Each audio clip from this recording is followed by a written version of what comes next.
തന്നെ தாகவடா தாகத்தில் தாகம் வந்து விட்டதுடா. அவனோட பால கொஞ்சம் தண்ணி வச்சிருக்கான். நல்லா தான் இருக்கு. நல்ல ஷோவே இருக்கு. சூப்பரா இருக்கு. இன்பம்டா, ஆனந்தம். அடிக்கிற வெயிலுக்கு இது ஒரு அற்புதமான நினைக்கலாம் இருக்கு.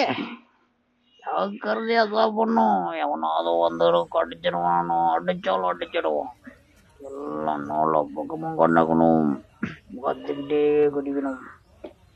அப்பதான் ஜாக்கிரதையா இருக்க தப்பிக்க முடியும். இல்ல மாட்டணும், அவ்வளவுதான். போதும்டா, போதும் போதும் போதும், குடிச்சிட்டு போதும். டேய் டேய் சொல்றது கேளு, குடிச்சிட்டு போதும்டா. போதும் போதும் போதும் போதும் போதும்டா. எவ்வளவு குடிச்சு சரி வட்டா.